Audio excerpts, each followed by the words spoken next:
Yeah, Jesse called. I called Blake. All right, good morning. County Cannabis Working Group meeting, October 22nd. I'm going to continue talking about commercial timberland cultivation, and we're going to talk about commercial nurseries also and where they might fit.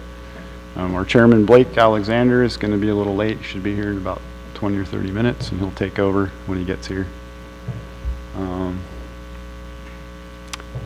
So yeah, then, yeah, Eric will also be here soon. If there's anything where we left off, anybody wants to start with. I was talking to Joel a minute ago about some general plan concerns that I had. I reread through the general plan again with a little more understanding of how it works and what it means. And I'd just like to talk about how and if commercial cultivation is compatible with the general plan in regards to timberland.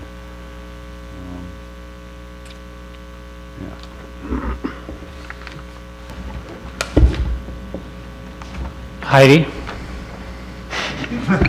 Yeah, I'm here. Has planning really looked at whether, Jesse just brought up to me that he doesn't think that commercial cultivation is consistent with the general plan for timberland at all. I know talked about this like 2 years ago, but I can't remember. Has planning ever really come to a formal analysis of that issue? No. No, I mean, I believe that, our experience is that, I'm trying to recall, we've permitted a use permit for kind of an agricultural operation up on Low Divide, which would have been timberland. I'm just thinking of our past history. I know in the TPZ, which is consistent with timberland land use, it allows for grazing and some agricultural activities.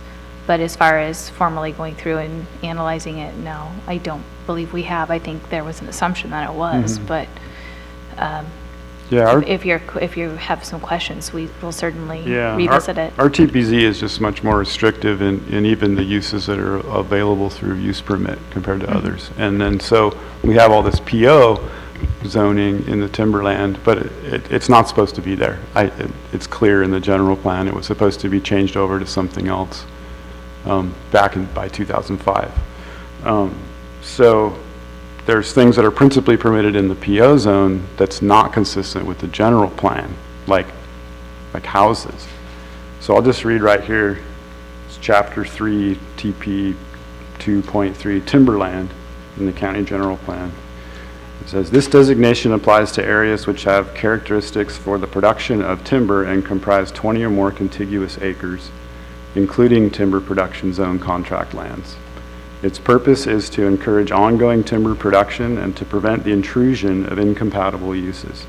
The minimum lot size for the purpose of division for sale, lease, or financing is 20 acres, subject to timber management review.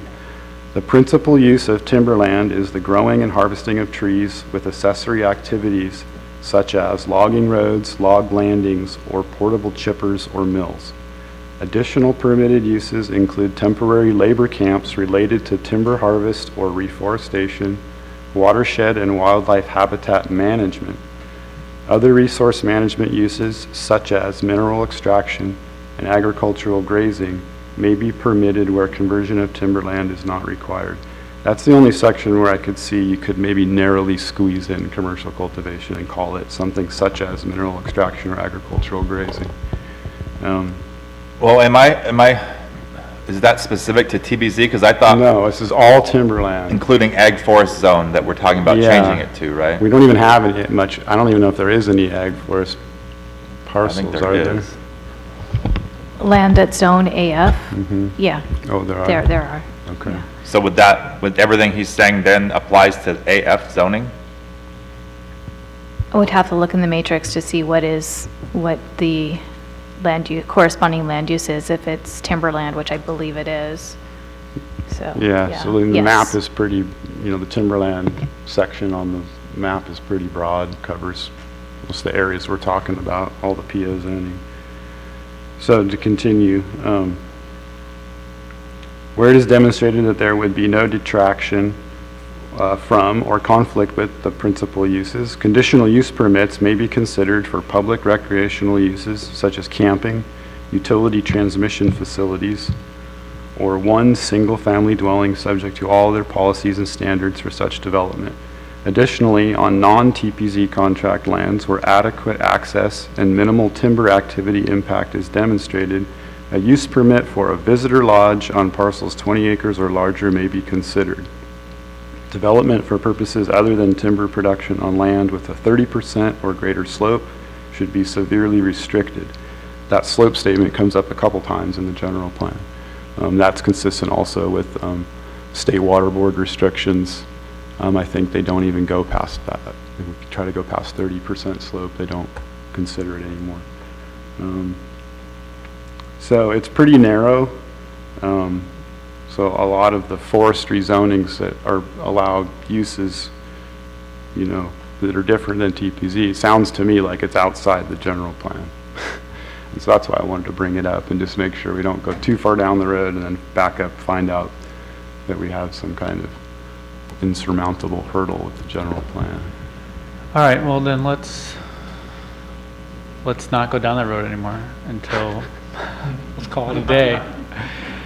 I mean, that's going to be, you know, what is cannabis cultivation? What are its impacts? And, you know, how do those compare to grazing or mineral extraction? Are those consistent with the purposes and policies? And maybe they aren't. You know, if we haven't done an in-depth look at it, you know, we know a lot more about the cannabis process and the state regs and what's required now than we did 2 years ago when we started talking to the board about using TPZ or timberland in general. So yeah, I'm you know, I would think just say, it's worth it. generally, it talks about two specific things in there other than forest, right? It talks about grazing and it talks about mineral extraction, and the question of what are the impacts of cannabis versus those. You're on two completely different ends of the spectrum with those two things. Grazing, very minimal impact potentially, and then mining, the most extreme impact possible in that environment. And so cannabis clearly is in the middle of that, probably leaning more so towards the pasture end of it. The mineral extract that's the worst thing you could possibly do in those environments as far as environmental degradation goes. And so the answer from my opinion is obviously cannabis is less impactful than what you're already allowing in those zones. Mineral extraction is definitely a commercial operation. Yeah, I think we need to do some more research into that. But If mining is incredibly destructive, then basically anything destructive, right, could be considered consistent. So that probably isn't the way that we would interpret. And Heidi, are you aware of a use permit for mineral extraction in timberland recently? Like, as far back as you can remember? Yeah, I think we have some. We have several. Do you remember what kind of analysis goes into mitigation and impacts and conversion and things like that?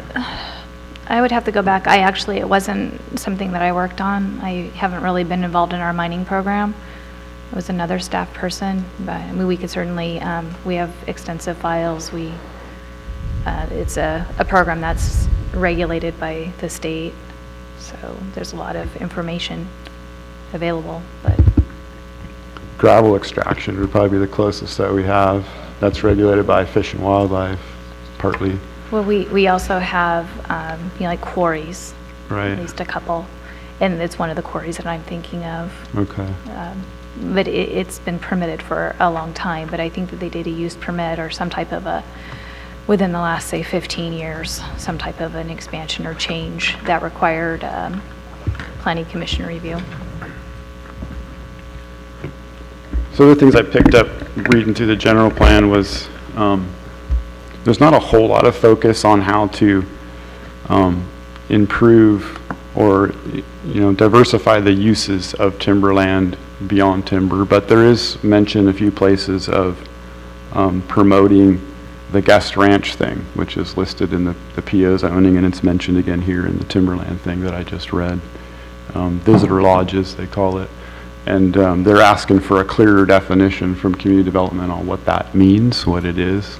I'd like to know too what that is. And so there's some mention of promoting economic development through that means, through visitor access, bed and breakfast, things like that. And I can't find it here in the general plan right now, but it's in there.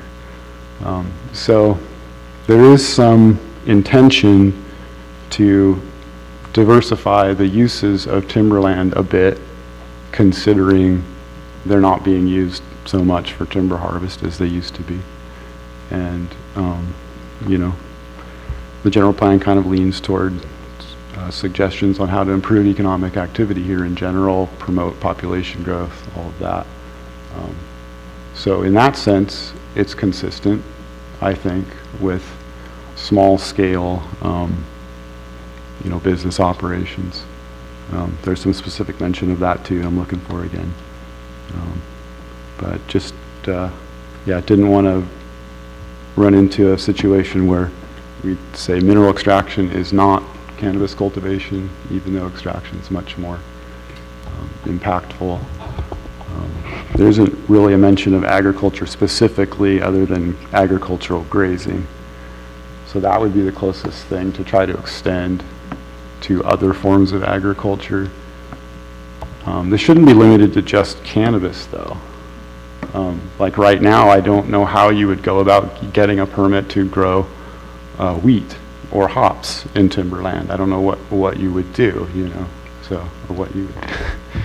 So that should be addressed too, I think, probably at the same time. I think it's similar enough that, you know, it'd be good for the county to revisit this, and I'm almost sort of leaning toward not trying to push through some kind of timberland cultivation thing and really actually take advantage of this attention on the general plan, try to fix some part of it for the longer term so that we can actually have some economic growth in the community, not just from cannabis, but be able to use our resource lands in a better way, or just underutilized, and you know, going forward. Is this something that we really need to go through, or should the county go through it and change that general plan? Right, yeah, it's not our job, no. Well, yeah, before we get into where we can and can't grow it zone-wise. Sure. Yeah, I just wanted it to enter the discussion and find out if we should focus on something else instead or what. You know, so. How long of a kind of a thing does that take, Heidi, if you guys were going to try to change the designation? Well, I mean, if it's a text amendment to the general plan, and then I don't know if the CEQA exemption that applies to all the cannabis regulations would not apply here. Okay. I think that'd be a big stretch, but I don't think we could get it. I think what Jesse's talking about is a philosophical reevaluation of how we use our timberland, right? And whether small scale agriculture is consistent with that. And it should be, I think. Well, I think you're talking about a pretty much a substantial general plan amendment, an update, which we should do at some point. So by that, but you know, using that argument, I think one could logically argue that you're not going to slip cannabis cultivation in there if you can't also bring in more broad agricultural uses. Because we're trying to use it when it's convenient to call it agriculture, and then when it's not, you know. Right, so. which is problematic. Right. Right, it is. Right now, we have it defined as not agricultural, but consistent with agriculture when it's indoors, I guess. So far, it's kind of weird. You know, but we're also saying that it's consistent with industrial. And so, resource, you know, mining. I don't know. The other thing you have to think about the general plan is that it's a broad document, and you have to look at kind of the whole thing together.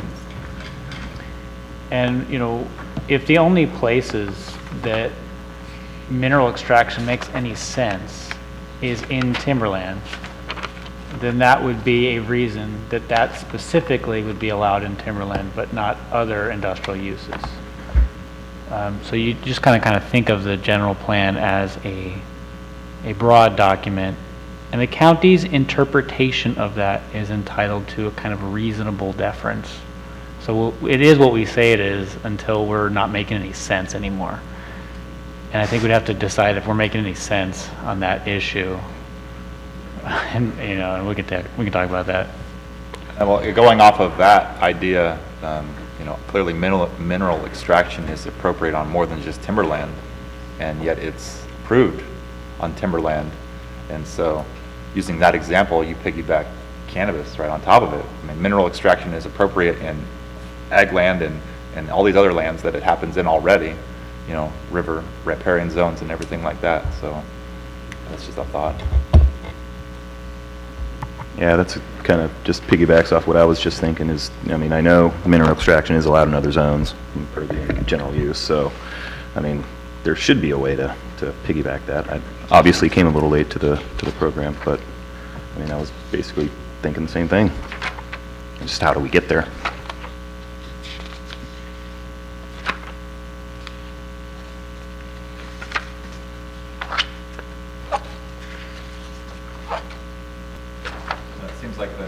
Seems like that general plan has those things are placed there because we've determined in the past that they're appropriate in timberlands. So we put them in the general plan, you know, mining, grazing. To Jesse's point, maybe that needs to be, the general plan clearly might need to be amended. Doesn't mean we can't keep going forward and discussing what the appropriate measures are to use these lands right now, and then at the same time, the general plan maybe needs to be, you know, slightly changed or added a few things to it to allow it to happen. I'm trying to find the section where it's mentioned. It talks about where the county is supposed to take the PO zoning that's privately held and turn it to ag forestry, and then change the definition of ag forestry a little bit so that it jives with, you know, the message of the general plan.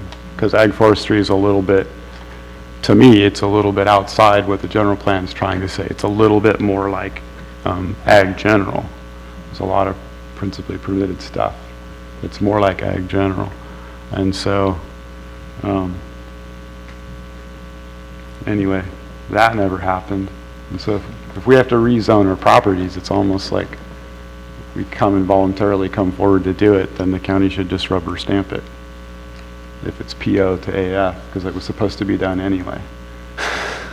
I know there's a rubber stamp in there somewhere. The AF stamp. You know, off that, I mean, generally, how much does it cost? Would it cost a property owner, say, to rezone a PO property to AF? Generally, on average. I don't have the fee schedule with me. I know that Joel asked earlier this morning about the cost of a general plan amendment, and I think they're probably similar, and it was $1,900. But I'm not 100% because I don't have it. So I mean, that's not a tremendous amount when you're considering that. So. But there's everything else that goes into it. There's surveying, you know, there's lot line adjustments maybe. There's going to be CEQA. There's going to be things. It's going to be expensive. So here's the part. It's new implementation programs, Chapter 3, TP 2.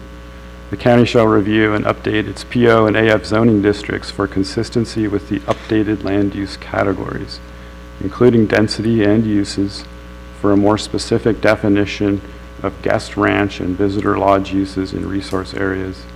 Zoning map amendments shall also be made to provide consistency with the adopted plan, applying an updated PO to public lands and AF to non-TPZ timberlands outside the coastal zone, timeframe 2 years. So that kind of sounds like it's saying to, you know, review and update the AF zoning district definition for consistency with the general plan, because they recognize that it's not really fully consistent. They kind of want it to be a little bit more like the TPZ rules, where there's no principally permitted, you know, single-family residences as is in AF zoning. So anyway, that was sort of like the basis of where I saw the problem that I didn't want to creep up later on and then decide, oh, we can't do anything without changing this. This is a major general plan change. So I just wanted to, maybe a real brief summary, what would be involved in a general planned amendment? What would the process, what would the duration, expense and resources to the county? It would really depend on the scope and the, analyzing the environmental impacts that would go along with it. So it could be something potentially fairly simple to something very complex.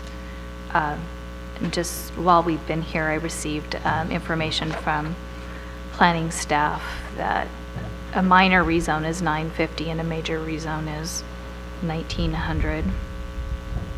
And it would probably be a major because it would be for commercial. But, sorry, I don't have any specifics for you. But if we had to make these zones compliant with what we're trying to do, that would be a major general planned amendment. Yeah, I mean, without definitely committing to anything before we've really analyzed all the details, I would think that we're looking at a substantial amendment. And we're talking about consultation with other government entities and the tribes. We're talking about CEQA review. We're talking about a lot of public meetings. There's other things that we have to do to update our general plan. Like we need an environmental justice element that's new. At some point, you kind of have to ask if we're going to open it up and do it, or are we going to do a lot of stuff? In which case, it could take, it could take a couple of years. 10 years. I think Humboldt took 20 on their last general plan amendment. So I can see how taking all the PO that's not public land and turning it to AF, and why that hasn't happened yet. One of the reasons I could see is that there's a lot of substandard lots. There's a whole bunch of PO lots that are way under 20 acres, so they don't even fit in the general plan. And so legally what happens when you're trying to change zonings to you can only do that when it's existing, and then something changes around it. You can't put something into a zoning as a substandard lot generally. So unless it's a countywide general plan change, and then what? It's still a legal issue, right? Having all these newly rezoned lots that don't fit with the standards of size in the general plan. So then those places would almost have to be changed to something other than timberland designation. And then it's endlessly complicated, I can see. My guess is you would just have non-conforming. They would be considered legal non-conforming at the time that the county would do that. Okay.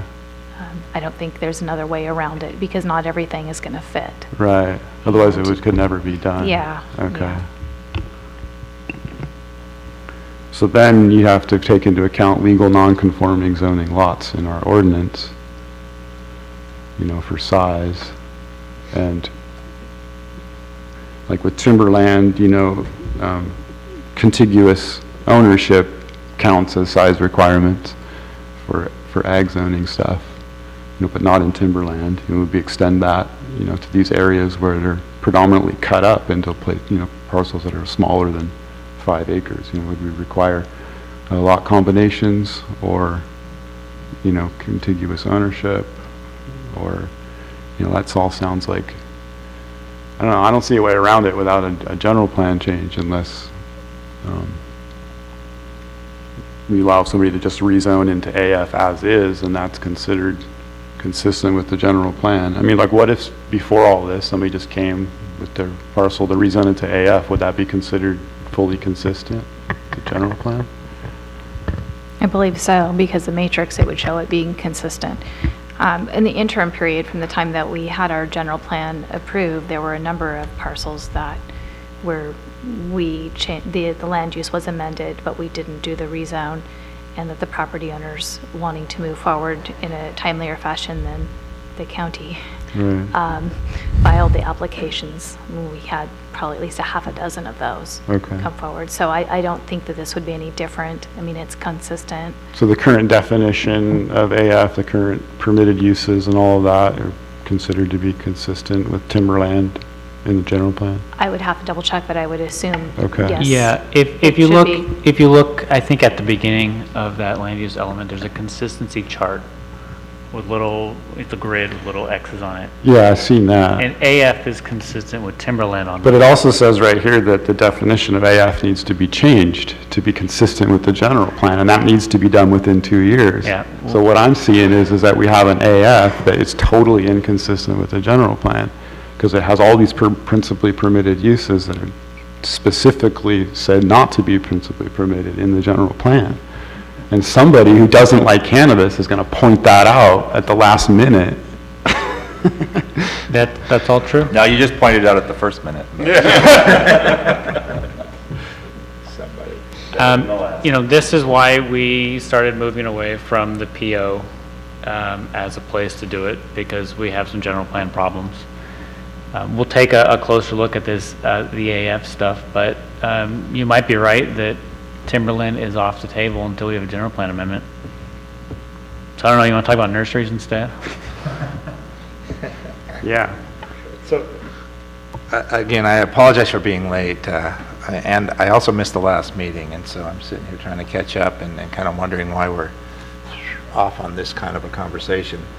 And that's I read okay. the general plan all the way through last week. Yeah, and that For the first time in a long time. So. obviously stimulated some thought here. So I guess my question to everyone is it appropriate to keep going down this conversation, or switch gears, talk about what we can do in regards to the cannabis ordinance that we're kind of tasked with? So what do you Yeah, nurseries and then hemp, even though it's not on the agenda. We'll talk a little about hemp. All right, Bobby? No, I had said that earlier. I don't think this is one of our group problems. Yep. Doesn't This sound is like a county problem. The only problem that we have it as a group, we cannot designate zoning without knowledge.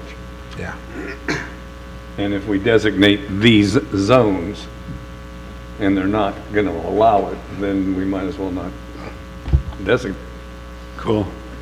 Personally, I don't see any issue with talking about what we deem and what we feel as a group is appropriate, and then, hey, we can decide A, B, and C is okay, and timberlands, these proper zonings are what they should try to rezone to something different, and then the county can decide after we've come to this conclusion, okay, now we can't quite implement that yet because we need to adjust the general plan, but we're going to hold that thought, you know? So I don't have any problem talking about it and trying to come to a conclusion on what we think is appropriate. We got some good progress on Implementation some, may take a long while. on some specifics and some things at our last meeting for So numbers. you guys we want to could keep pick going up. on this conversation or switch? I think I we would like should, to keep talking about timberland. You know, as Okay. Delaware Patients Together, we had three, collective members that all exist in timberland that provided us quite a bit of our resources. And so I'd always, it always was in the back of my mind is, here I might get licensed and, and I'm severing my relationships with these other folks. And I look at it, the state kind of wants to get us to get these guys into compliance. So these are the actual in existence right now, Okay. And when you say timberland, is that AF, ag forestry, or? it's a land use designation regardless of the zoning. So it's a broad area that includes PO zoning, TPZ zoning, ag forestry zoning, and maybe another one. So timberland is the broad term. Yeah, that there's a we chart use. here in the general plan that shows it, but yeah, it's the broad land use designation. And so we're at, we started talking about the smallest tier, 2,500 square feet. We talked about going larger than that for parcels or operations that are accessed by paved roads or on the grid and/or on the grid. 1,000 feet from residential zoned properties. And we didn't get a lot into other details other than that. But I think the scale of it is the easiest way to limit it. Kurt talked about going larger. We talked about water quite a bit. Water deliveries and impacts that deliveries of water could have. The state does allow for surface drafting during the winter months and storage. We talked about as a county policy not allowing surface water use at all. What else? We kind of talked, Blake, of starting small like we did in the indoors, and the small is the 5,000. And I had asked the question, is there any grows, knowledge of grows larger than 5,000? And Kurt had knowledge of at least one, if not more. And so we decided if it was proper acreage, maybe then we could discuss the 10,000. But we were pretty much discussing the smallest tier of 5,000 as something to start as the outdoor. And the general plan sort of locks us into starting at 20-acre parcels, because that's the minimum size for the timberland designation anyway, even though there's a lot of timberland parcels that are smaller than that. So that was sort of part of the discussion of how to, if there's a way to deal with the fact that there's a lot of substandard parcels in timberland. But without a general plan change, I think there's not a way to deal with that. TPZ and rezoning, TPZ properties would need to be rezoned. I think that was all like the bullet points. Okay, well, that was helpful. Thanks. And then, yeah, so if ag forestry ends up being consistent with the general plan, then, you know, nurseries and greenhouses are principally permitted, and so it's a perfect zoning as defined right now. If the definition needed to change, then maybe not, but that would be what community development can ponder.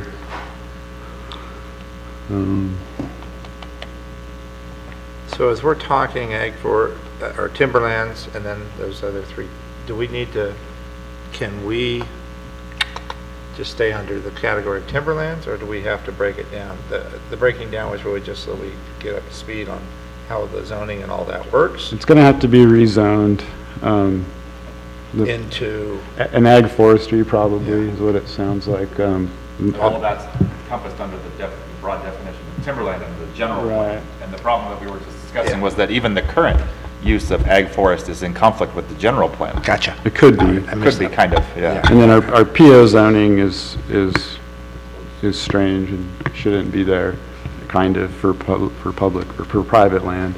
And then the TPZ in any case needs to be rezoned so that they're not doing commercial operations on a tax-deferred property. Do you guys have a feel for how much of the TPZ that people would be considering amending to or rezoning to AF if? Yeah, I do. to Like, I would say consistent? probably, I don't know a whole lot, but I'd say probably half of the parcels that are suitable are TPZ, the other half are POs. So I do know a handful of suitable 20-acre TPZ properties that, with some road improvement, could probably be rezoned and would be suitable for commercial operations. And then the bigger cache of land is in larger holdings, you know, held by timber companies that are TPZ. And so those would be the ones that, you know, the holders of those properties would look to subdividing if it made sense, depending on the access and the timber that's there. You know, the layout of these big properties, you know, some parts of the land is timber producing region, and other parts will never be suitable for timber producing zones, and those sections could be divided and sold. So there's vast quantities of privately held timberland. There's very few like small privately held ranch style parcels in the county, but what's left of the private land are big tracts, timberland. So, yeah, but right off the bat, I probably know So while 5. there are half of them, it's half of a not a very big number. Yeah, it's probably only 10 or 20. Okay, Sure. thank you. Yeah. 5 good parcels. So that's, yeah, also why I'm like, you know, as much as I would like to see an ordinance for timberland cultivation for me personally, it's a big project, and it's not a lot of permits that are going to go on right away. So other thing I want to talk about in relation to that, since we're still talking about timberland, would be road standards. Commercial road standards are crazy for timberland. I think commercial road standards are probably inconsistent with the general plan for timberland. The general plan kind of calls for low levels of development in timberland. And our commercial road standards are pretty, you know, pretty built. So, there needs to be some way around that. Our just regular private road standards for residences are pretty good, 20-foot wide, you know, rock surface. The standards are, you know, better than some places of Low Divide itself. So, I'd like to suggest that that be maybe considered to be sufficient and not go to our commercial road standards require pavement, I believe, for most commercial operations, which wouldn't be good in timberland. So again, that's something for engineering and community development to kick around, I guess.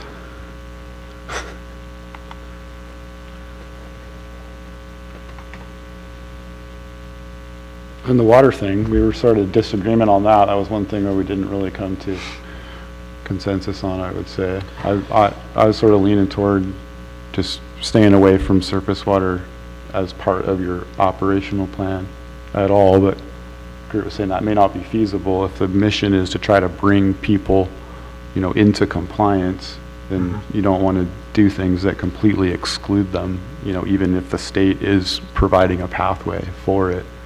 So, but the argument against it is that it's difficult to enforce drafting times, especially here. Fish and Wildlife is probably not going to be as inclined to go around and inspect that. State regulators, it'd be on the county to enforce the forbearance periods for surface water drafting.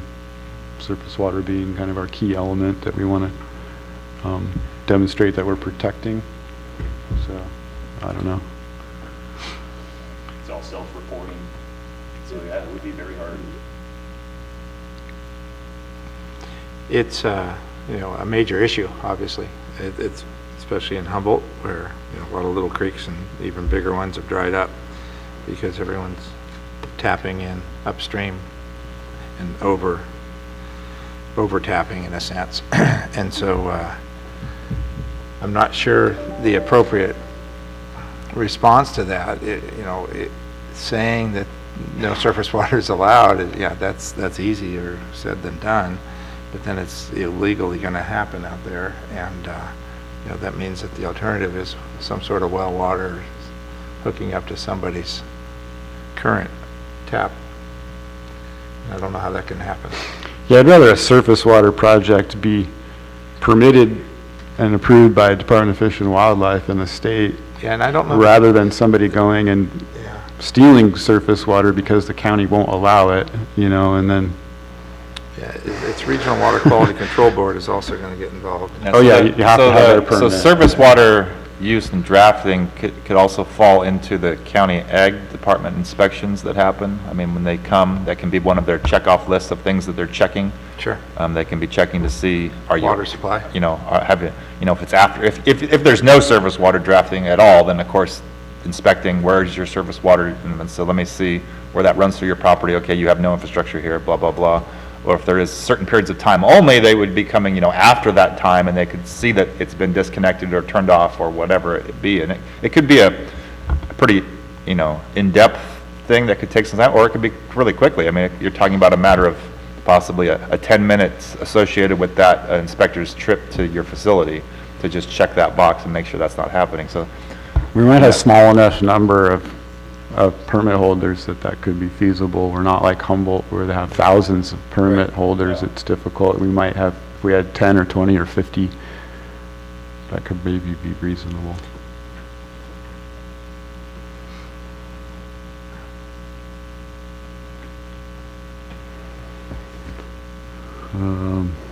What else? We got 1,000 foot from residential zones. Is that too little? Is that too much?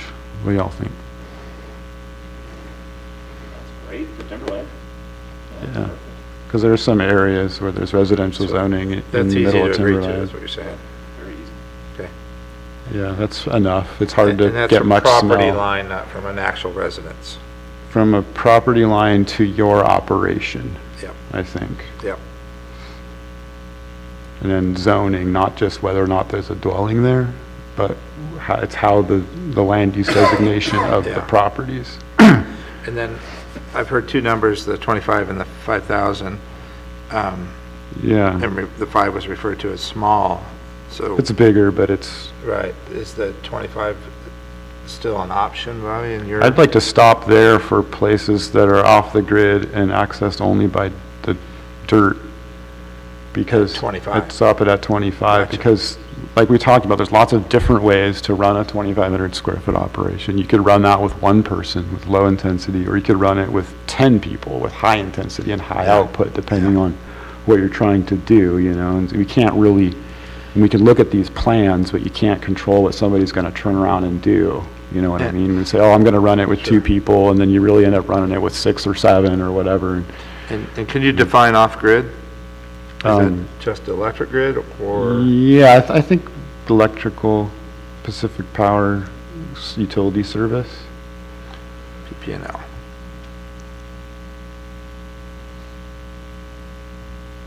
Then we did talk about how diesel generators run on biofuel are actually cleaner than grid power. But that's a more complicated, you know, a little bit more complicated thing. Sure. Joel said he'd be, you know, willing to, you know, work that into a conversation. Okay.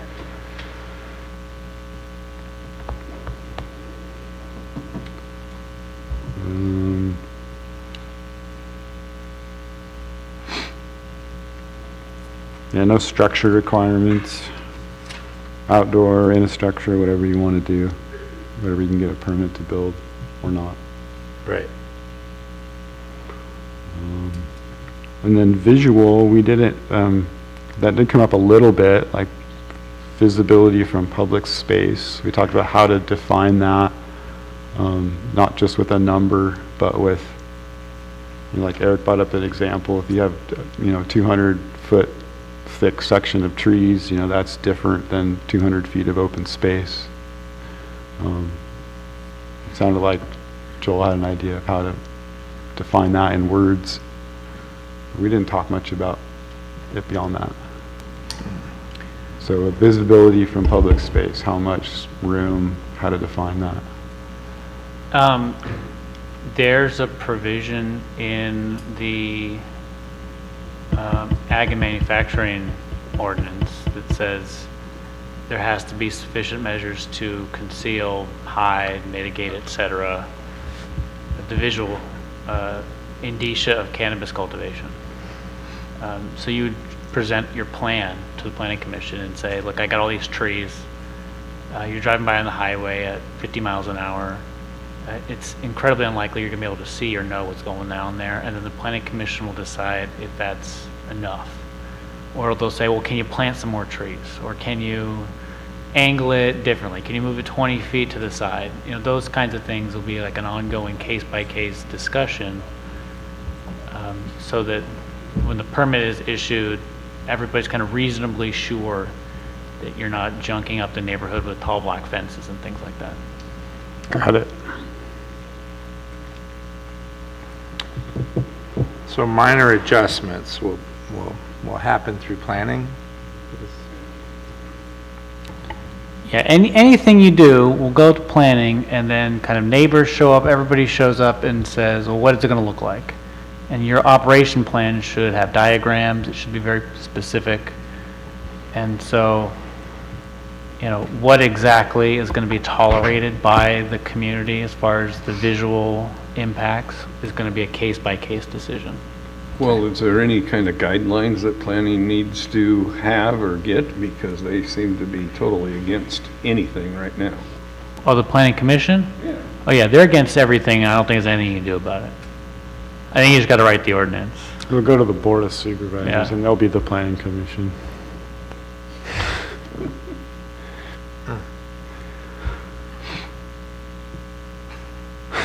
So this is the easy part. Right.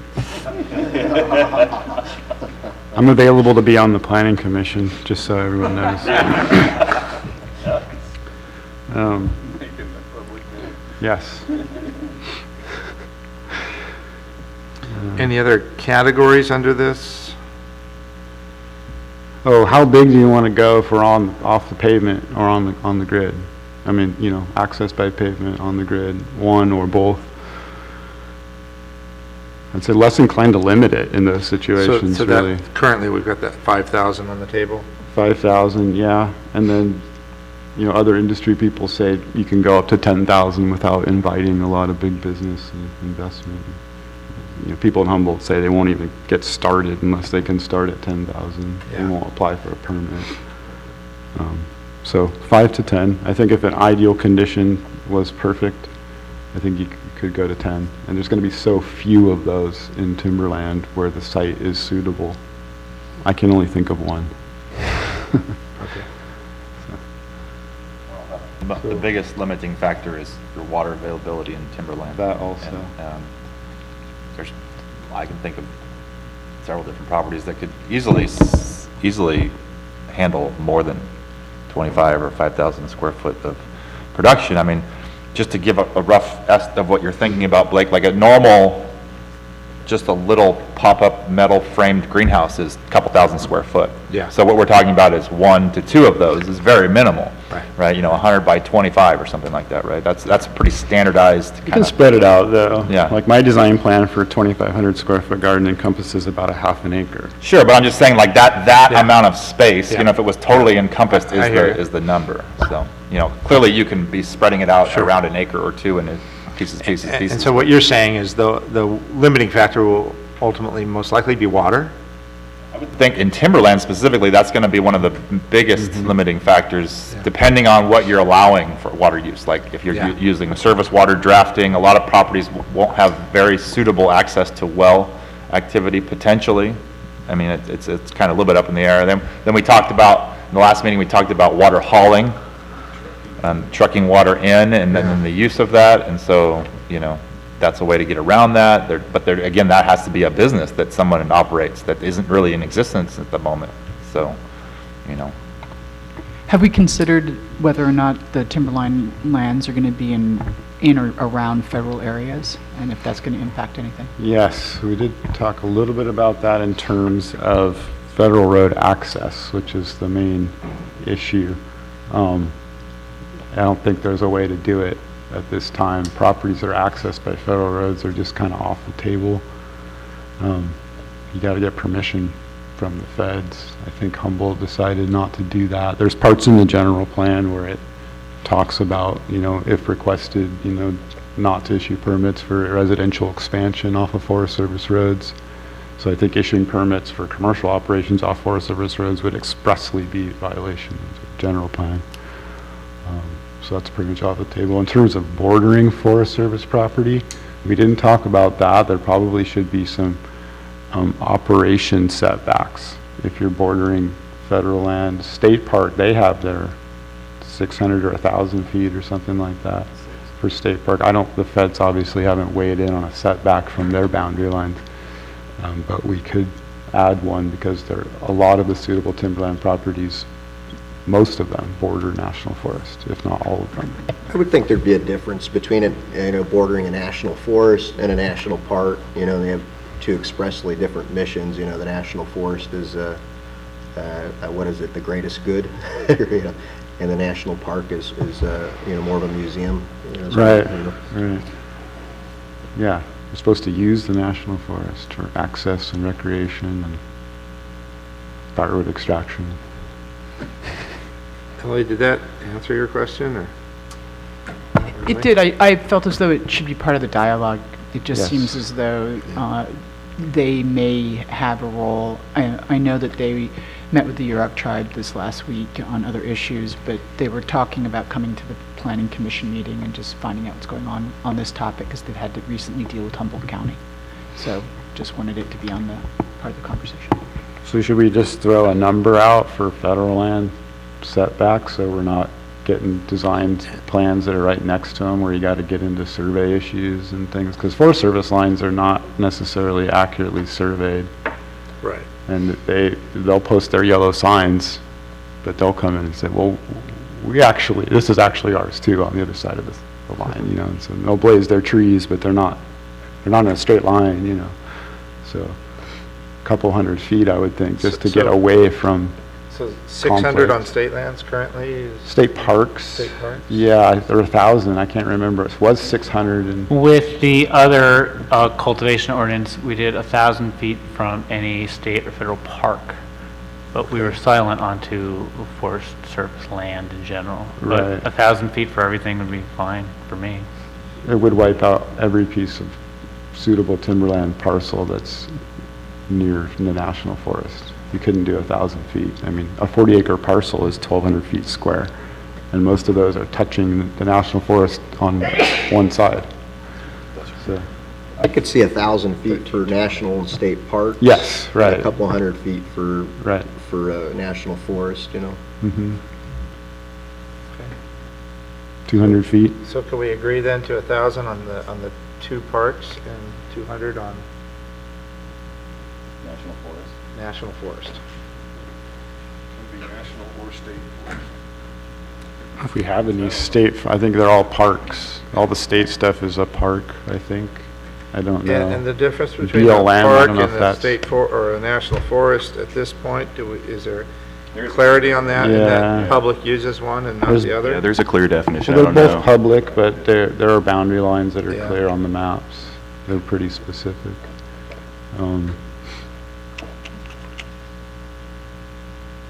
What else?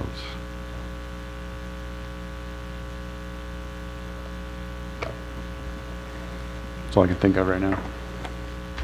Oh, size. Are we okay with 10,000 in certain situations? What are the limiting factors there? Like, so we have natural limiting factors like water, topography, but then our self-imposed limiting factors, if we're talking about properties accessed by pavement, I mean, that really is a tiny handful of properties. I think one of your limiting factors would be your electrical use plan.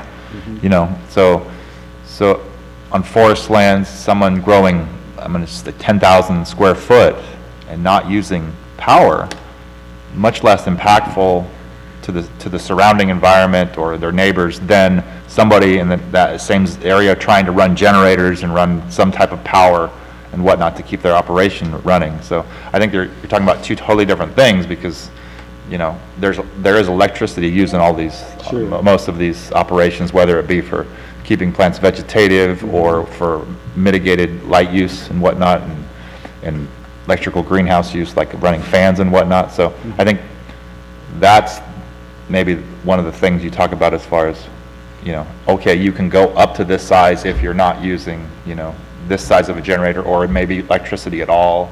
You know, people just wanting to do pure outside, outdoor. Right. I agree. I mean, I think there's cleaner, better ways to produce power than using the grid, honestly. Like, you lose half your electricity piping it around wires, so it doesn't really work that good. But Joel was just, I think his point was it's a great selling point to the public. You know, why are we going bigger on these properties? Well, they're on the grid.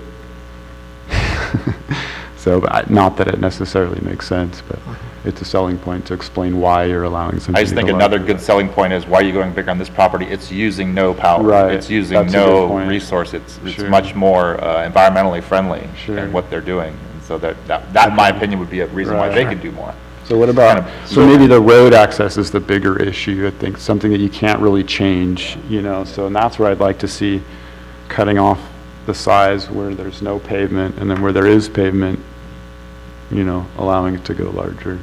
And then electrical question is separate, you know. So why don't we tackle that right now, this concept of either 5,000 or 10,000, and whether we're going to split that, you know, with pavement or without. I guess is that, I'd the say go- off-grid is 2,500, kind of what I've got written down? Off the pavement. You know, dirt road access, 2,500 square feet. And then, you know, not talking about the power. If you're dirt road access, but you're on the power grid, I don't think that should change anything. I think you should still stop at 2,500 square feet. Yeah. If you have paved road access, I'd suggesting to go to up to 10,000 square feet and stop there. So a little clarification for me and anybody else who wants to listen on the videos. When we talk about paved road access, so we have a highway, turns onto a driveway that's, say, maybe a quarter mile long. Does that require a It's a quarter mile? county-maintained pavement. county-maintained Not highway or private. county-maintained Correct. road that goes to a private driveway. So no county-maintained dirt roads. So no county-maintained, but that driveway could be standard for commercial access. Sure, and that was why we're talking about the commercial thing. So I believe, I'm not sure about this, but I believe any commercial use, they want to require pavement. I don't see in the code where it's the commercial road standard. Existing stuff, yes, but new stuff, no. But I could be wrong on there, I don't know. Were you looking in the urban road standards or the rural road standards? Maybe, I'm not sure. Or, yeah, or the private road standards, because I mean, it gets a little bit The private one is confusing. different, that can be rock. And it Yeah. seemed like the commercial one, it didn't designate between urban or rural, it was just commercial road standards, but it's not my area of expertise. No, I can check with Rosanna on that.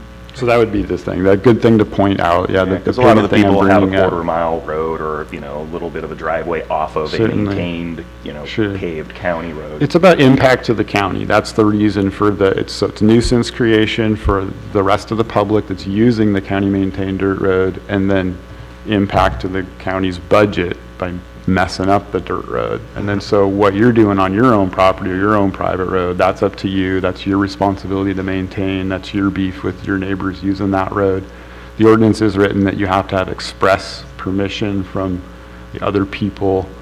You know, if you have a private road, it's gotta be in the easement description that it's for commercial cannabis use. And so, you know, that'd be kind of between you and those people for the road, I think. So.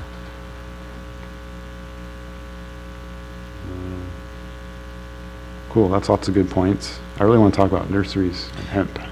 Yeah, did we get clarity there? I'm not clear on that. So I got the 2,500, that's off-grid electrical, doesn't matter if it's dirt or paved. No, the other way around. Oh, wait.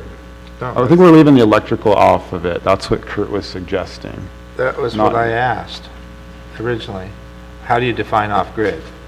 Oh, right, by the grid, but Kurt was saying, let's not use that as the qualifying standard. We'll just talk about the roads. I Is see. that making sense? I missed that point. So, Well, I was thinking that, you know, there could be different reasons to go larger depending on if you were using power, what your proposed power use right, is. You know, and initially we talked about if you were on grid, being if it was on PP&L, and that you had paved roads, that you could go larger, potentially. Again, I don't know how the being on electrical grid is probably going to affect that. I think, like you said, most of being able to go larger probably has to do with the road access problem, you know. Right. So if you have county-maintained paved road to your parcel, then that allows you the ability to do more, be larger. I think the power question is maybe a different question. It's like, how large can you be? You know, I would think that if you don't use power, you could go larger. That's my perspective of Right. it, you know. You're less impactful. So just kind of taking that off of the table in terms of how we're defining the size. We're just kind of linking the access to the size rather than linking the power to the size.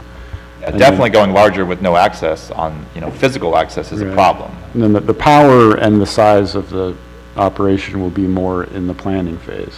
okay. So then, let's redefine this 2,500 maximum on what?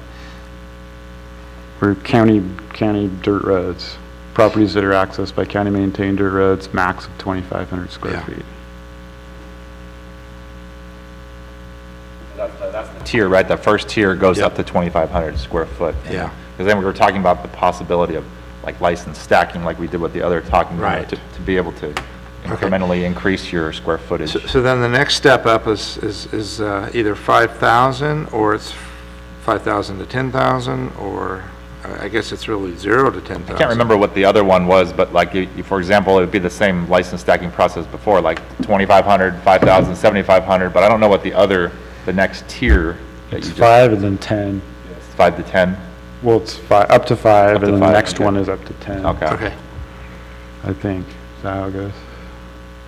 Is So you that how wouldn't- you all would like to lay it out? Up to 5 and then up to 10? Yeah, I mean, I think, I don't think again, we as need we to five. talked about appropriateness for, grid power, I know that's not on the table, but that is definitely something we wanted to discuss. Road access, county maintained, solid surface roading. I believe that 10,000 square foot would be a suitable Right. at this I'd point say, for that yeah. type of property, 20 acres or more. Sure, they're all gonna be that, 20 acres or more, so, yeah, just dirt roads, 2,500 square foot max, paved roads, 10,000 square foot max. And part of the reasoning with going up to 10 is because there are just so few timberland parcels that are accessed by county pavement. We're not talking about big numbers of farms. It's still considered in the industry to be a very small farm. Did we discuss at all the setbacks from your property lines on this type of thing? No.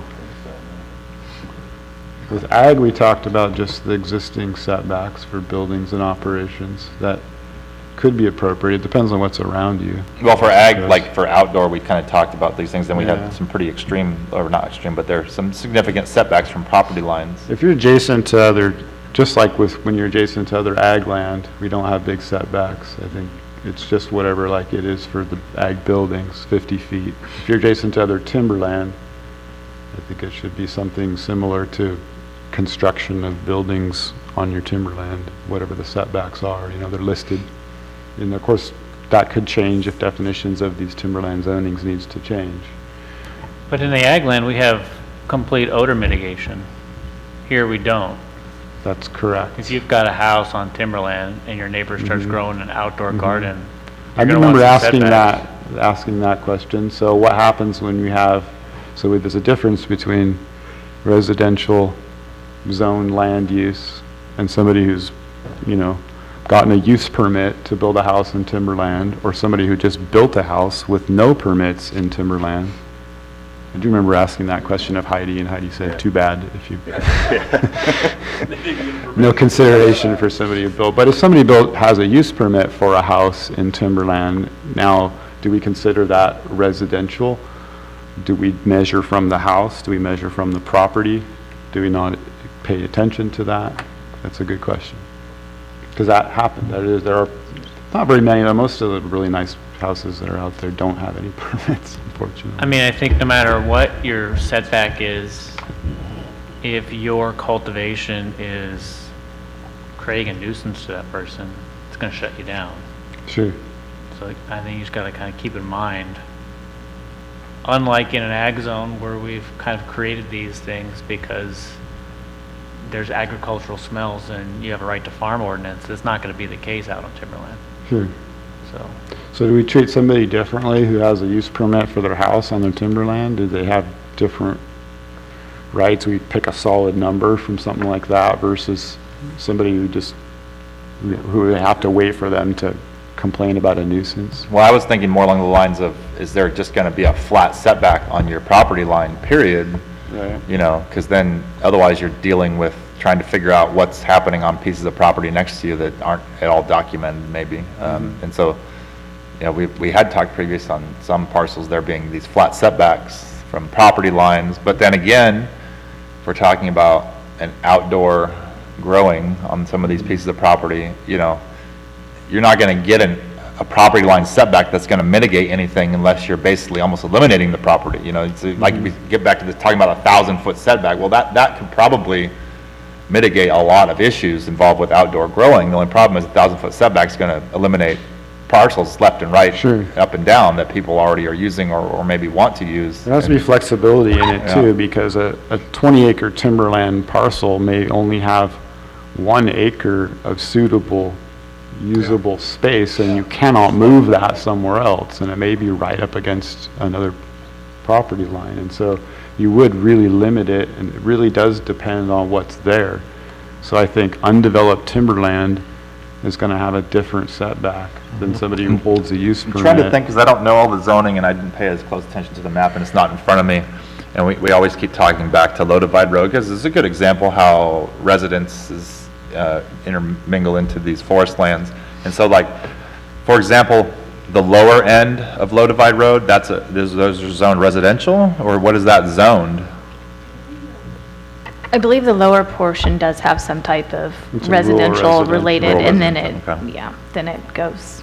I was just thinking about that place particularly because, you know, you have a lot of residences there which are going to border right up to these TPZ type zonings, and someone could choose a piece of property that was right next to them maybe. And if they weren't zoned residential where we're talking about protecting, then all of a sudden it comes right up next to their house. And further up the road, there are clusters of residences where it's timberland, and a lot of them don't have permits. I mean, they're unpermitted homes, right? And houses. Some of them are, essentially- some of them Some aren't. mixed. Most of them aren't. But, Most of them aren't, yeah. but still, it doesn't mean they're to be ignored. Exactly. So, If you had an unpermitted house and you complained to the county that your neighbor's causing you a nuisance, I think we just enforce on both of you. I think that's what should happen. So maybe they'll never complain, I don't know. yeah, those who are in glass houses ought not throw stones. Okay. But we should pick a number for people who do have permits. 100 feet. I just like throwing numbers out there.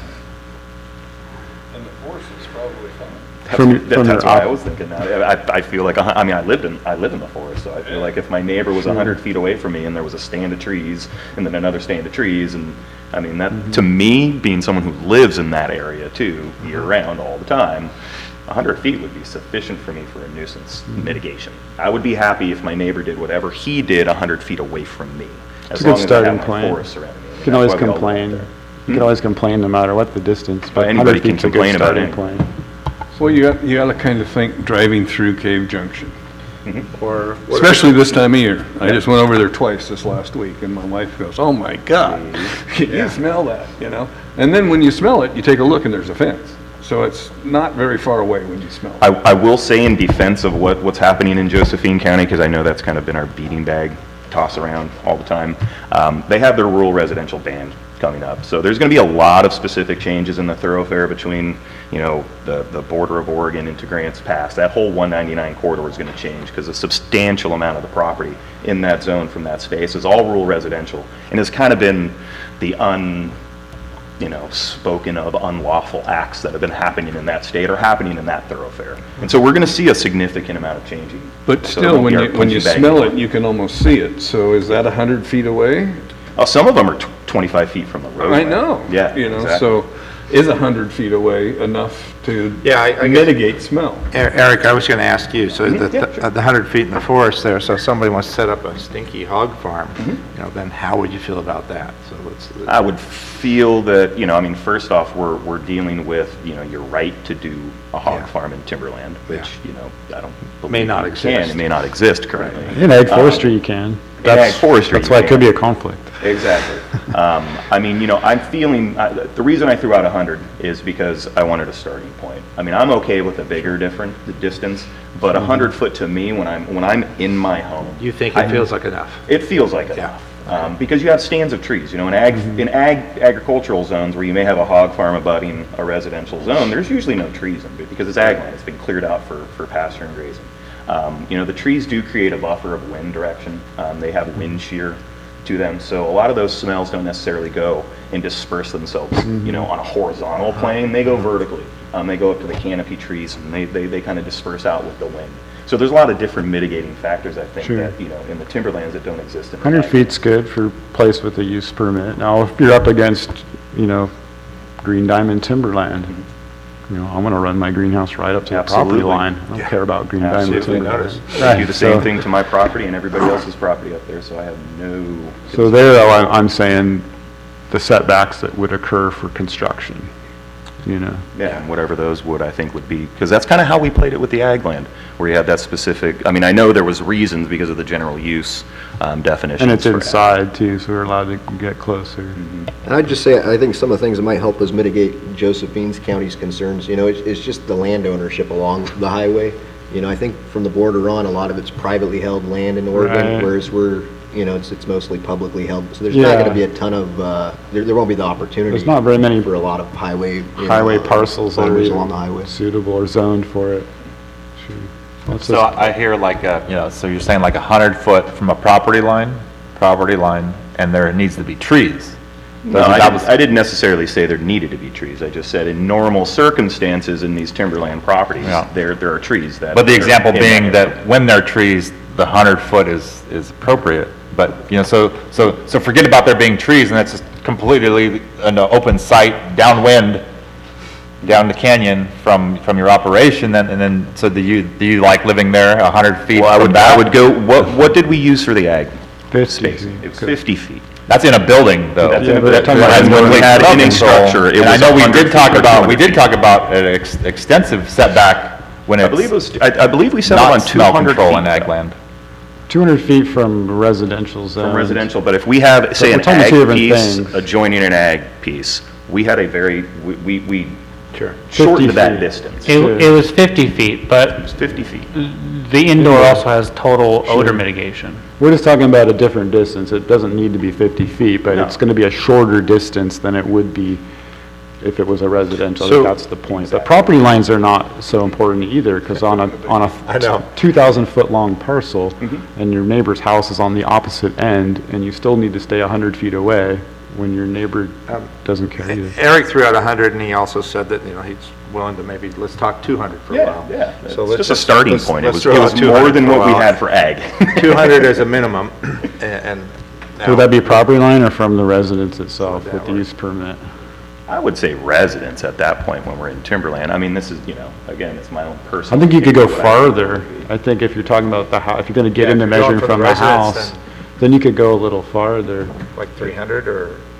or 500 maybe 500. even from the actual. I think property lines are a lot cleaner. Right. You're not on your neighbor's property measuring stuff. Right. Or 'Cause you however want to you're gonna check- do Can I that. go through your barn and measure here? Because you want to maintain, And check your shed for a bed. and you want to maintain, your boundary lines as your right to, Right, and not they be could nuisance. build a house closer later, Sure. right? Well- You're protecting their You're right only allowed to use one, their you're only allowed property. one house with a use permit. in Well, they might not timberland. have anything on the property, or maybe they tear it down and move it, I don't know. Sure, no, you could build an accessory building and you don't want your garage. It's next their to it. property, they have uses that they're entitled to. If you just use the property line, you make Sure. everybody, it's just cleaner. Okay, so what types of use permits? So I know people have use permits for, tool sheds or whatever, and they live in them, and that's the way they were issued addresses or got whatever other permits they needed to carry on, and so they don't, Well, that would fall under the same category, the person who doesn't Okay. have a permit. I mean, Okay. your use permit protects you for whatever use it is for. So the use If you're permits- using it outside of what you're supposed to, okay. I mean, So you- it doesn't seem like your neighbor should be penalized for that. Okay, so use permits for residences, then we're talking about. Or residential uses, I don't know if there's other residential uses besides a house that's listed in timberland. So, I'm getting a little confused, or a lot confused. Are you talking about a setback from a permitted residence? From a But- property line of a Or- property or- that has a use permit for a residence. Yeah, okay. To help to mitigate that. From the for any property line. homeowners who are From the property legally line. occupying their So property. 200 feet, that's Pick a number. from somebody who has Yeah. a use permit, 200 feet. 200. And you're saying not having 200 if they don't have a use permit for a house? I would say 200, just 200. Yeah. Well, what about the timberland example? I think I can speak for myself personally. My entire cultivation area is within 200 feet of a piece of timberland that's undeveloped and inaccessible and Well, I substandard. think you have I think you're talking about two different things here, because the example being, for example, you're butted up to thousands of acres of green diamond, let's say, for Right. example, right? Like, so why do we need hundreds of feet from setback from a property that doesn't have any, occupation or From a anything all like on it? property. From a like property. And so I would be on board with talking about a smaller setback or possibly none, but I think there has to be some maybe setback. Maybe it's just a building code setback anyway that you would be using for a piece of property that has no use permits, that's not occupied or anything at all. That would have a different setback than a piece of property that has a use permit pulled for a residence, let's say, This encourages people to come to the county and get use permits, so this is good. Right? In one department. You're gonna get a, It wouldn't if you're issuing your cannabis permit first without doing the setback, because then people aren't going to want to use permit to build a residence. If Green Diamond ever decides to subdivide and sell all that land, you know, now you've got cannabis operations 5, 20, 50 feet from the property line. Those are much less valuable as places to live. It's okay, they've already extracted all the value out of that land that they could get, so I don't think Green Diamond could subdivide it. I don't think so either. There's places they could. It's a commercial Very use, few. you know, they're harvesting timber, so it's kind of consistent with what we've done in manufacturing, you know. Now, if you have a home on it, that's one thing, but I mean, we're planning on this land to be used for resources and commercial aspects a lot more than we are, you know, people placing homes on them. Well, and there are yearly permits, so that if you're growing one year and somebody builds a house the next year, then you may have to change your crop. Yeah, put it in there where you're not protected from incoming uses. Like other places we talked with our retail, there was provisions for protection from incoming incompatible uses. But for this one, for timberland, don't include that, maybe. Yeah, okay, so would we then be talking about if, okay, so that situation happens. Green Diamond Resource subdivides all their land, sells off land to someone, and they decide to build a house. Would then that licensed cannabis farm would have to just mitigate to the existing guidelines for operation? Then it would say, if we picked 200 feet, it would be then, if they were 50 feet, they would have to, at that point, after that year, the following year, they'd go to 200 feet if they were capable, or if not, they would just be out of business. Yeah, I think so. And it doesn't My sound, Sounds pretty understanding of how it harsh. would work. it sounds like the only way to have Let me- a compromise with that. Throw out another thought there that might complicate it further, but we like doing that. Some of these properties that we're talking about, and the people in existence that are doing this are right next to each other. So, for example, what if two property owners right next to each other both have permits for houses? I don't know if that actually exists, but it does, and they both want to do cannabis, right? Exclude each other So from is it there, would there be a automatically. way for them to waive that? Like, for example, you know, because I own this property, you own the run right next to me, we both have permits for houses, but we both want to run these cannabis farms on these properties next to each other, and we Can't want get to into ignore the waivers. 200-foot setbacks because we're basically working the same thing next to each other. Can't get into waivers, though. Those just get used as extortion tools between people, so. Well, it's a bilateral monopoly. What you could do is have like a smell easement that you sell your neighbor. Right. Small carbon credits, like Yeah, carbon we credits. get in all kinds of weird stuff. This is why I'm saying, like, you know, making somebody move if a house comes in is not unreasonable, because if we're already going to say it has to be 200 feet, that was one option. So then you can't even start business whether or not a house even comes in, you know. But then in that situation, okay, if a house comes in, then you can't operate, or you're going to have to move, you know. But if you got a property that there's no reason for you to be within 50 feet, you can easily be 200 feet. You might as well just set up there and not risk a house coming in. But Absolutely. so I think that's a good compromise, you know, to be able to get closer when there isn't anything there. But if it changes, you got to move, you know, and I think that's reasonable. Well, that's like Bob Berkowitz said in the supervisors meetings, you know, who would want to start a business with a one-year permit? Right. Yeah. Well, if you know what's going on around. Everybody in you the can- state who's currently got a permit. Right, exactly, absolutely. They're done. We also could It'll talk take them a month about, at a time. you also could talk about putting something in these provisions that talk about, you know, so that you allow this like 50 feet and then the house happens and then it's 200 feet, but there's a 2, 3 year, 4 year, you know, you have a period of change window that you have to comply with.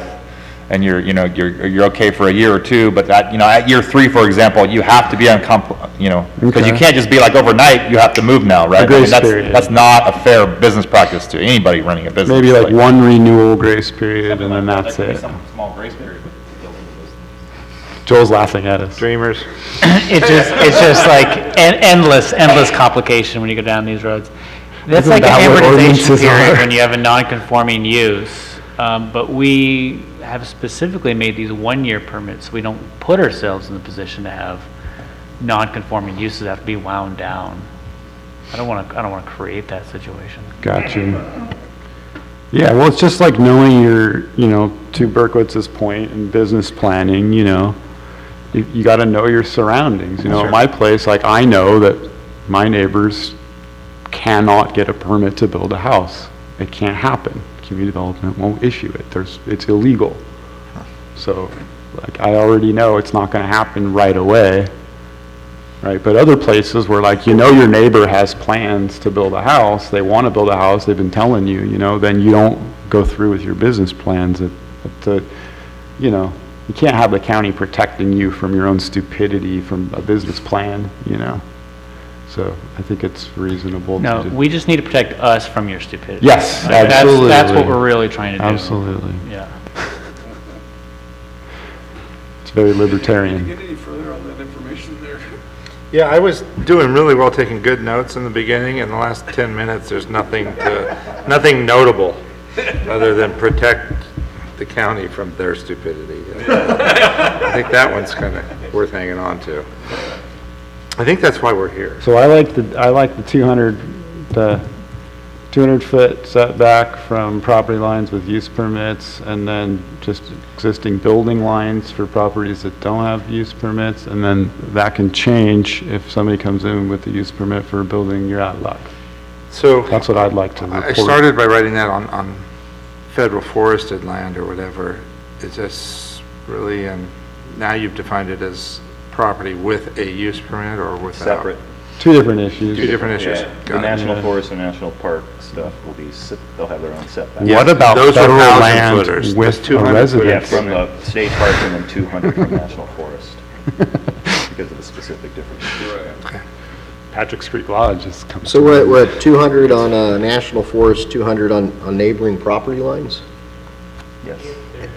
If If there's a residence, and if there's no residence, 50? What, Heidi, do you know off the top of your head what the building setback is on? For PO, it's like 30 feet and 10 feet and 5 feet. Is that what you wanted to know, what Jesse just told you? Yeah. Yeah, that sounds about right, yeah. Yeah, it is right. Yeah. But we're not going to use PO, so it doesn't matter. Ag forestry is about the same, but that, Yeah, it would be the ag forestry. Yeah, it's about the same. It seems like our largest setbacks are 50 feet. I mean, we don't really have a lot of really big setbacks. Yeah, they're pretty small. Absolutely. Does anybody have an idea, what's a 20-acre lot square? What's the, Well, it 1,000 could by be 1,000? 1,300 by 660. No, that's 40, yeah, 40 acres is quarter 1,320 by mile square. 660 would be Yeah. normal. Put you right in the They're middle. long and narrow. Perfectly square one is like 900. Yeah, they're not usually square, but, okay, so 40 is 1320 by 1320. And so a 20 would be 1320 by 660. And then Roughly. to square that up, yeah, that sounds like about 900. I don't think there's any parcels like that, though. Most of those are like runway strips. They're like half a mile long and 300 feet wide. That's why these setbacks Mine's like become an issue, because 400 there's so and many of something them. wide by almost a half Yeah. mile. They run the section lines, you know, like Yeah. and so they're divided in, you know, half of this, quartering of sections, and so they get to be these long, weird properties that don't make sense. So that's why we need a little flexibility on this. I think we've done a good job on that. Oh, yeah. Anybody out there want to weigh in? Hi, everybody. My name's Russell. I think maybe with the bigger setbacks for the use permit for residents and a neighboring property, maybe that should be like for a completed building permit for a neighboring property, so that your neighbor just doesn't get the use permit and never build a house to try to shut you down. And I think that 200 feet from national forest is a bit much. If you're worried about, you know, just the inaccuracies of the surveying or whatever, like, I think 50 feet or 100 feet would be fine. And if it's a real problem, you know, maybe the planning commission could shut that down, because I border the forest and nobody's ever come back there. It's really inaccessible, my property line, even though it's PO and it probably won't ever work anyways. So that's what I want to say about that. And also, I was wondering if like the micro business license would be appropriate in a PO, because it is set up for sort of a, you know, home business kind of thing. And a lot of people, you know, in my neighborhood, nobody's complaining, you know, about this. Nobody's come in from the PO and said, I want to shut this down. And that, you know, possibly, you know, we can already do our 300 or 400 square foot for personal. If we could just get some sort of license to sell our product, that'd be great. And I also think that nurseries might be appropriate in PO zoning too, because you don't get a lot of the smells. They can be a lot smaller, and there's more business opportunity for like breeders and stuff like that, people that just want to have small operations but be able to take it to the market. Anyways, that's what I'm thinking. Russell, can you generally tell me where your area is? Low divide. Low divide, I'm up okay. Low divide. I've got the farm stand permit up there. Okay, thanks. The problem with PO is not really PO. The problem with PO is that underneath most of the PO is timberland land use designation, which is not consistent with PO. Right. So I don't think that we would adjust the PO zoning to like allow a micro business. I think we would think more about, is a micro business something that we would permit in AF and then rezone to AF? Right. Yeah, that's, Yes, home enterprises and occupations, I think, are permitted in AF, along with nurseries and greenhouses specifically mentioned. So. would that still have a 20-acre minimum? Yeah, I think so. Russell? Unless we change What that. size of property you have? 11. Yeah, and that's where, I mean, we'd have to figure something out, because there's going to be a lot of situations like his out there. Yeah. Yeah. Well, I mean, I think that would be the legal non-conforming. we'd have to change the land use designation to minimum lot size. From 20 on I mean, I down. think you try to set it at what is generally the pattern, I mean, as far as the lot size pattern, as far as what it is, but there's going to be parcels that are going to be larger and smaller than that, and yet we still do it. We've done that in the past as part of our general plan And grandfathering's update. not an option. That's what we learned 6 months Well, ago. I think what we would call that is legal non-conforming. Well, A if legally we, created lot is just non-conforming with the current land use, but we acknowledge that through the process. So, But I'm not an attorney, so. we'd have to like put in the general plan, we have to make the general plan so flexible or account for those situations in a way that makes it not inconsistent. Because we have by law a reasonable amount of time after we change our general plan to bring zoning into conformance. yeah. So we can't just say, well, they're not gonna be in conformance, they're small, they're odd, and we're just gonna, they're gonna be non-conforming. You know, Joel, sorry to interrupt, but my gut on this, from my point of view, is instead of lowering the 20 down to 11 or 10 or something, which would then encourage fragmenting of more lands, I would rather see some sort of, legal non-compliant or however the term is that allows it to exist. As long as we're not creating new lots that are Right. substandard and non-conforming, that seems like the point. Correct. But Yeah, putting a pre-existing pre-existing non-conforming lot and changing its zoning seems like maybe that's what Heidi's saying could be allowed. then, Compromise. like, we could maybe write something that says that, the minimum lot size for rezoning into AF is 20, unless you're rezoning from another timberland zoning that's smaller. Right. And so we're not going to put anything weird in there. Yeah. Yeah, and isn't the AF zoning currently a 40-acre minimum, which is even Yes. Yeah. another conflict? Yeah, That has to be Inconsistency? changed. we have a lot of Okay. things to. That was considered a minor general plan change, you were saying. Would be a general plan change. Who'd have ever thought that cannabis would, make us change all the things that were wrong with the county land use code? Cannabis fixes everything. Let's talk about nurseries for a few minutes, can we? Sure, we got 20 minutes. Okay, so I think nurseries should be in ag land. Me No too. carbon filters. Next to the dairy farm. Next to the hemp fields, no. So the reason why we do need to talk about hemp too, in relation to all of this, is because there are some specific standards and rules for hemp. For example, if you're trying to produce seed stock, dioecious seeds, registered seed stock, your hemp has to be 16,000 feet away from the next hemp field, or any cannabis plant, it says here. So that sounds like it crosses over into what we're talking about. They have specific setback numbers that are related to any cannabis sativa plant. It doesn't say hemp. It's like, so I don't know. Does it matter if the cannabis plant is indoor? No.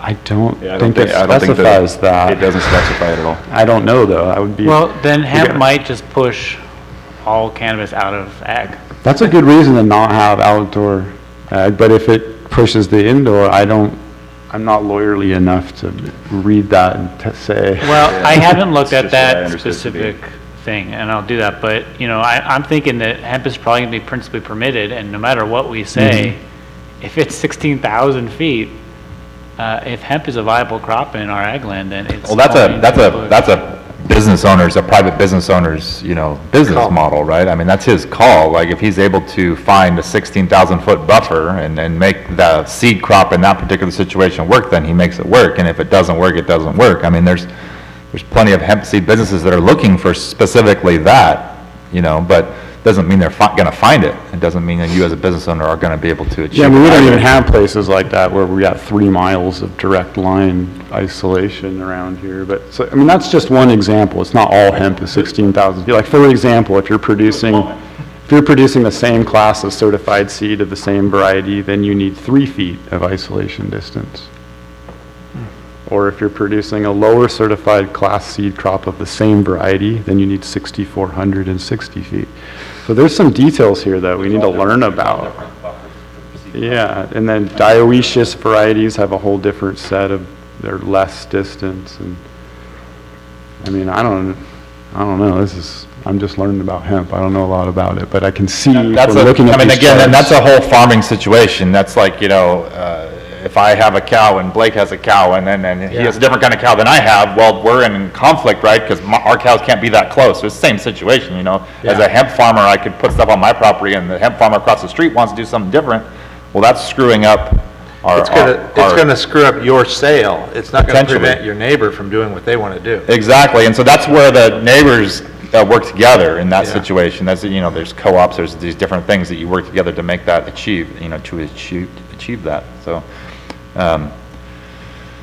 I don't think the county is going to be able to do a whole lot about that unless current laws change that allow them to regulate that, because that's it. Like you said, it's going down the avenue of the Farm Bill, and that's where that's headed down that direction at the moment. So here's there shall not be any cannabis sativa plants within 330 feet of the inspected crop.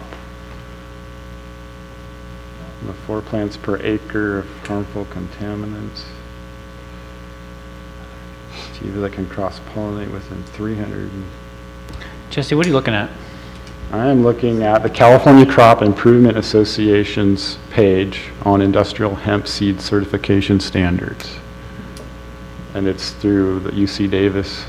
They're the ones who are responsible for certifying to California standards the seed stock that will be allowed through the hemp program when it becomes a thing. And they have a list already of currently approved seed stock. I think it's through the federal program. So they're not like the good ones that we want, but they're doing it, and they have these rules already laid out pretty solid. So it's only 1 page. It's a quick read. But I don't know how to... But yeah, again, the stuff that we've talked about on these ag properties that we're talking about, it's not going to come in major conflict with any of those, because we're talking about, what do we call it? It's not the prime ag zones, it's the other ag zones, right? Yeah. And so principally permitted things in these prime ag zones is where a lot of that particular thing is going to fall itself into, if it ever does. So that 330 feet is nothing in that scenario, right? It's very minimal in that kind of scenario. But that does look like it would apply to indoor. They're just saying any cannabis plants within 330 feet. So a permitted indoor, that's, several years down the road when we actually have more, I guess, studies on all of that, they could be changing indoor versus outdoor and the different filtering systems and all this different stuff, because what they're really concerned about is pollination and the airborne pollinator getting into the crop. And as a hemp grower, you would be extremely concerned about that, because that would screw up your test, because you have to certify that you have X amount of THC, and just the pollen from a flowering plant like that could screw up that test if it was too close, because you'd get cross-pollination and greatly increasing THC content. This might be stupid, but is the odor filtration devices going to filter out pollen too? Yes. As long, I mean, it depends on if you're going to filter your incoming air. Most people do. removes the humidity. But yeah, it removes a majority. It comes in on people, though. I mean, if you're trying to produce That's high the bigger value issue. seedless, It comes in on your clothes, Yeah. it comes in on what you wear because it's out in the air. the high value and high standard of indoor flower production doesn't tolerate seeds getting in there. Now, And- I will say there are some kind of like test pilot programs that I've been kind of visually watching. I know a couple farmers in Oregon who are within just a few hundred feet of some new hemp farms that have been established in the Illinois Valley in Oregon. And there hasn't been as much of a cross-pollination problem in those instances, and this is the second year. The first year there was a few handful of seed pods that had, promoted themselves within a few of the flowering cannabis farms. But a majority of it was fairly, was innocuous. It didn't fruit out as bad as they thought. Now, as more hemp starts to be planted in more close proximity to cannabis, I'm sure we'll see a little bit more of that. But Biggest right problem now, with hemp and cross-pollination is when you're trying to produce some of these more Your own specific hemp seeds. hemp large volume seed stocks that are very specific. That's where these huge buffers come into play. It's and, hemp to and that's hemp. where It's not- regions such as ours are desirable for places like that because it's a secluded microclimate. And hey, down the road that may or may not happen still, but that's the only place that really becomes a huge. So that's a problem. good reason to keep Yeah, it's outdoor really out just of the hemp to ag. hemp. And then you're not going to pollinate a hemp crop with an indoor. No, because there's no male crop. plants There's producing no pollen. male, so it's not a risk that direction. And truthfully, when you're a cannabis breeder and you're actually, your male pollen is one of the most valuable assets that you have as a breeder. So you don't allow it to really get away as much. You try to harvest as much of that pollen as you can and save it because it's very valuable. So it'd be good just to it's good that we don't have open air cannabis in the ag. That would make it difficult for hemp to be compatible in our ag. I think it's important to reserve our ag zone for hemp in the future. So nurseries could be good in the mountains where it's clean, and there's no pollen flying around. Yeah, I'm not super familiar with the definition of the nursery license. As a nursery, you would still want to have the capability of flowering because your nursery and breeding have stock. a testing zone Right, for and so flowering. what's the size of that? There is no size There's no size limit, limitation. right? There's one nursery license. It's pretty expensive. It's $5,000, I think. And there's no size definitions on any part of it. And you get an experimental flowering section.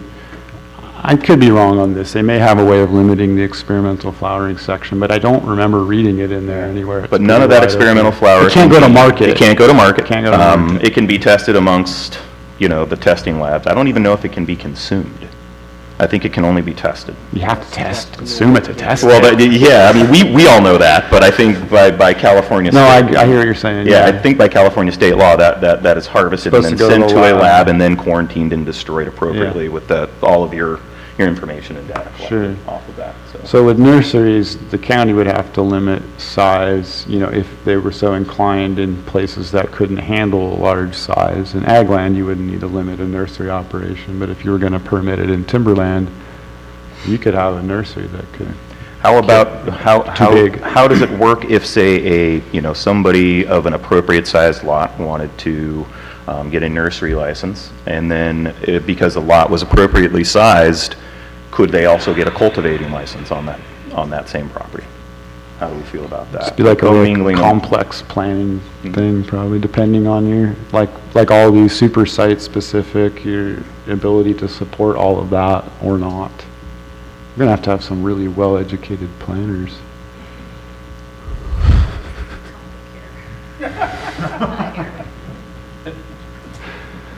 Maybe I should go back to school, be a planner. Yeah, so clearly, as a county, you could be putting limitations on flowering square footage you're using as a nursery license, just as the county could be putting limitations on the vegetative space that a commercial cultivator would be using in TPZ loans, for example. I mean, the county can go so far as to say you cannot have a vegetative space if you're flowering commercial cannabis in TPZ or in ag or anywhere, right? Which would lead to then requiring that person to access either a nursery permit themselves for their piece of property or access another nursery for their stock plants, because essentially what we are talking about when we talk about commercial cultivation is we're talking about 2,500 square foot, but we're really talking about double that, because that's the flowering space, and that doesn't include the vegetative space. And I don't know if there's a specific set size limit on the vegetative space in relation to the cultivation space. No. Just like we're talking about right now, there's no limit on the flowering space of for test purposes of a nursery thing. So these are things that the county can limit the whole way through. Now, we haven't exactly talked about limiting vegetative space for a commercial flowering producer. But we definitely could, or we definitely can talk about limiting that for a nursery. Kurt, I actually kind of like you bringing that up, because that was something that I've discussed with a couple people too, is that, I mean, if you're a cultivator and you have an unlimited amount of space for vegetating plants, a lot of times you don't have the space in your cultivation area to house those plants. So what do you do with those plants? Truthfully, a lot of those are ending up in the black market area. They're quarantined, destroyed, but shipped out of the black door. And so I think there's an incentive there, some way, shape, or form. I don't know if it's exactly what Kurt had said, but I do think that that's a good thing to have brought up, because I do think that is something that needs to be addressed. The overproduction of your own individual clones or your own individual propagated plants leads to a lot of effects outside of that, because I mean, obviously it's a bad business choice if you're a business owner and you're producing more than you can actually sell. You're wasting time. But a lot of people are doing that for reasons that we don't really want to see here. That's true. Yeah, it's hard because there isn't tiered nursery licenses. It's hard to just pick up a nursery license so that you can move your extra plants into the legal market. It's a little too expensive. Some of the good things about having nursery licenses and allowing them in a county such as this is you're not contributing to production of a drug necessarily. You're not the first hand. You're the one that's supplying plants to other people that are doing that. So you're not having the possibly effects of that. It's also a business that operates generally during the day. It's not a nighttime. You're not running lights at night, for example. From 10 to 4. Yeah, but it's more of a keeping. In general speaking, if you're running a nursery, you're going to try to be using the sunlight as much as possible, because you're not going to be pumping that much dollars via power into it. Keep your costs down. It's an export thing for the county potentially. As a producer, it's going to be something that you're very possibly exporting out of the county. I see that being a bigger business here. A nursery license can also do a point of sale wholesale contracts through retail establishments too. There's two different. The's a wholesale and retail nursery license. Right? So I mean, both of those should be on the table for us. And I think truthfully, when as we have come around so many times about really wanting to create a craft industry here, nursery capabilities and putting a lot of effort into that, I think, is where that really starts, because the breeding programs and the necessities for, I know multiple breeders who still are currently looking for places to set up what they already have. And that is a very big deal where, they have specific strainage, they have specific lineage, landrace strains, CBD strains that haven't even been tapped yet. That's where I think our county can benefit, because as this matures and we get into more discussions in the future about artisanal branding, appellational things, that's where I think we'll really hit our stride. I truly believe that promoting a strong nursery growth here is going to be vital for us. Well, that's where you get into contracts, right? Somebody was looking for people to produce their strain more, right? You go in contracts with these nurseries. You're not having a smell problem isn't going to be anywhere near the same as a full-on flowering. I know of one farm management company in Oregon that I've done a little work for, and they basically have done their own breeding program. They have a set amount of strains. They're constantly working on more, but they have used that as a tool through their management arm to bring in farms to their basic brand. So they've created strains, and you as a farmer who doesn't necessarily have the capability to run the farm yourself, you fire, just like in a vineyard in Sonoma County, they hire a vineyard management company, comes in, that management company, it can go run the gamut. It can go from bringing in strains, breeding, employee handbooks, all the way through, and you kind of can cycle that down. That again is just another business opportunity for someone willing to do something like that, because there will be a lot of people who won't be able to do these on their own, but they may have property that can benefit from it. I was thinking about Kurt was talking about, limiting the veg area. The state doesn't limit vegetative area for nurseries or for cultivation licenses, and that's probably something we should have in there for our timberland discussion, is that the vegetative area associated with your permit should probably be limited.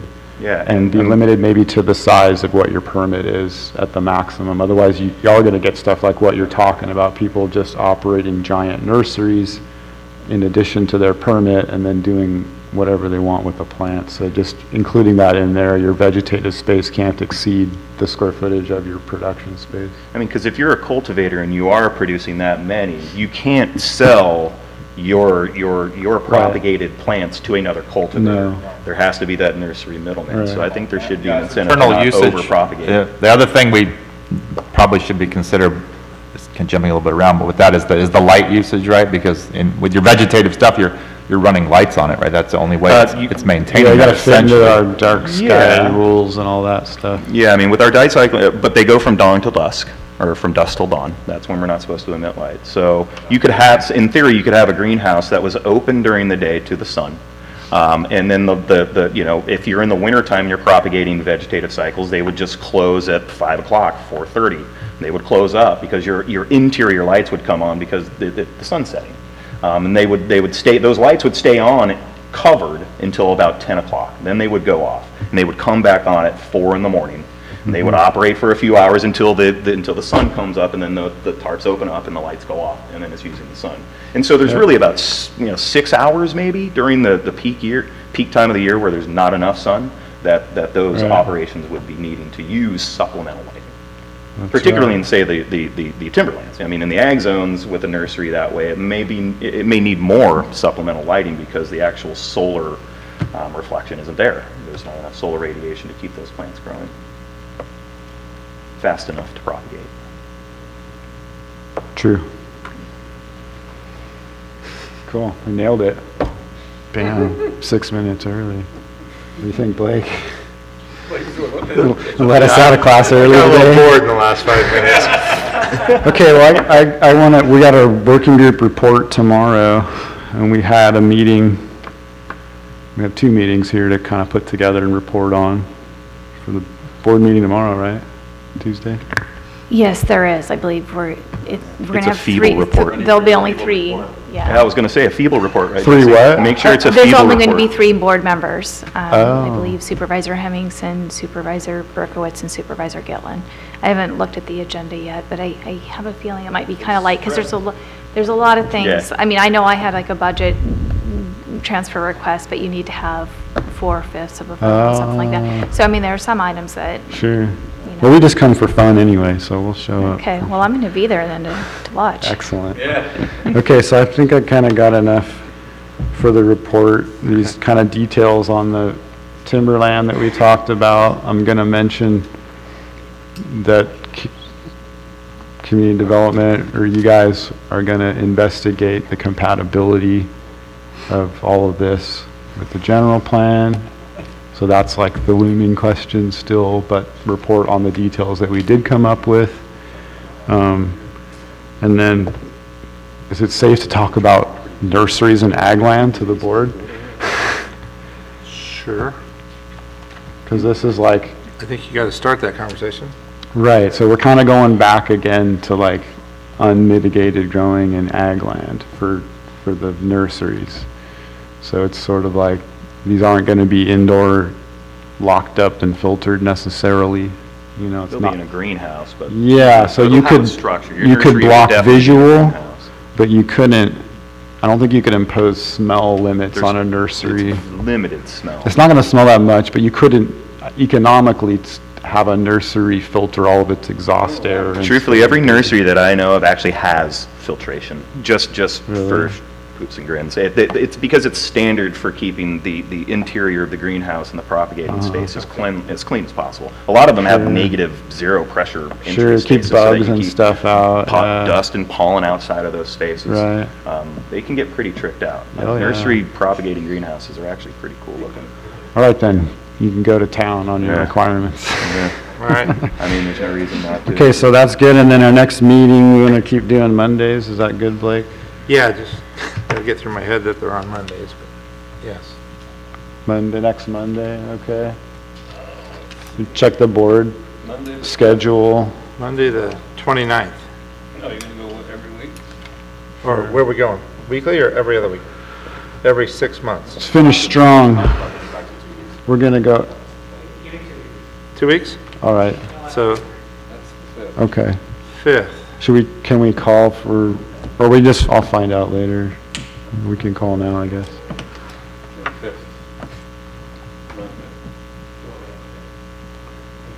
Right before the election. We can hold a rally before the election.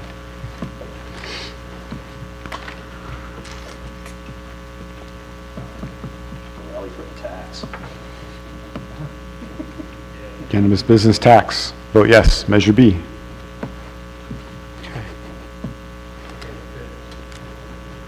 We're good.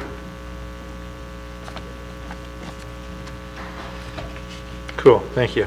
November All right. 5th, okay. So we got 2 minutes. Any wrapping up comments? Round of applause, anything? Nothing? Okay, thank you. Meeting's adjourned. Glad to see everybody make it.